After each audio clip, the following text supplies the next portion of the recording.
Hi everyone! Welcome dito sa kusina ng senior citizen. Mahilig mag-experiment. Gagawa ako ng masarap na merienda para sa senior citizen.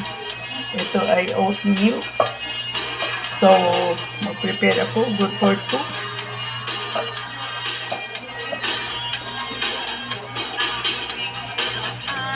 Yan. 6 lang na kutsara. Pwede na. No? Yung ating oatmeal. And then, dito, itong ating dilata na sweet corn, no? Ay bubuksan ko. Okay? Ganito ako magbukas eh. Nitong may self-opening, no? Yan. Yan ang style ko sa pagbukas. Yan. Pero tanggalin ko yung sabaw kasi hindi ko kailangan ng sabaw, no? So, drain natin yung sabaw. Mix ko po dito kasi sweet corn po ito. So, hindi naman na kailangan na maglagay ng sugar. Pero optional lang po, pwede din maglagay ng sugar kung gusto nyo. And then, optional lang rin, pwede tayong maglagay ng milk. Non-fat milk po ang ilagay ko.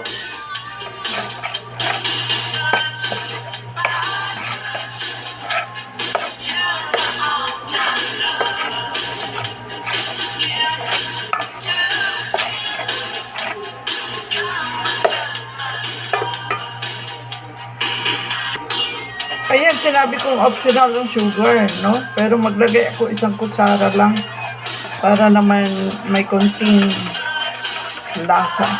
Okay? Oh, so, optional lang po yun. Pwede, according to your taste, pwede kayo maglagay. So, milk ang ilagay ko dito, pampaluto, or ito ay pakuluan lang natin ng sandali. Okay?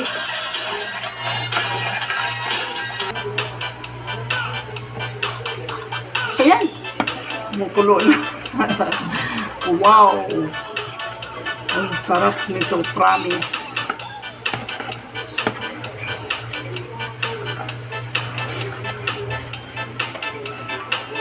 Simple lang, mabilis gawin. At saka nutritious.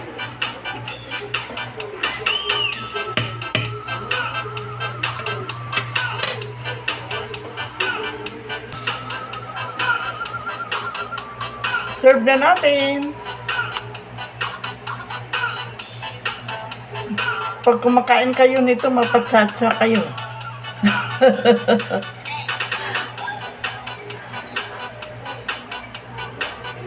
All yellow. Mabilis lang gawin. At saka simple lang. At saka budget friendly. Good for seniors, good for the kids. Bakit ba ganon, no? Pag pwede para sa mga seniors, ay pwede din sa kids. Ayan. Pwede kayo maglagay ng toppings kung gusto nyo. Punuin natin yung isa pa. Because I'm serving 2. Ayan, at ang sarap-sarap ng ating merienda.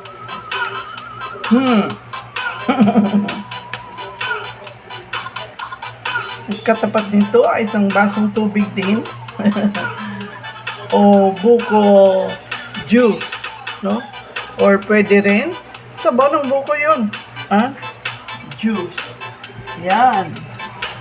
Ang ating merienda for today, no? Ito, tamang-tama lang yung 6 na kutsara na oatmeal para sa 2 baso. Sarap. Ayan ang ating finished product. No? Mabilis na. Saan ka pa? Dito sa simple lang. Masarap pa. Masustansya. Dito sa ating merienda. Tikman natin kasi I cannot wait but eat.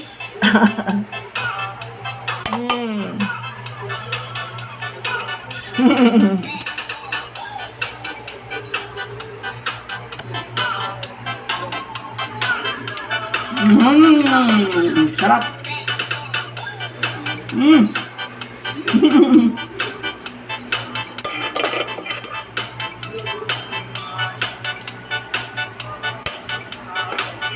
Grabe.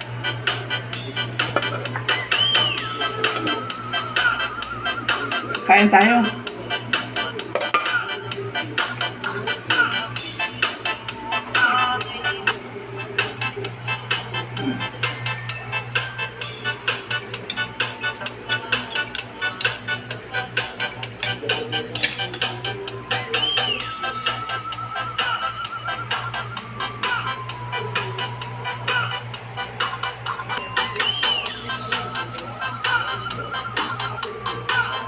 Panalo.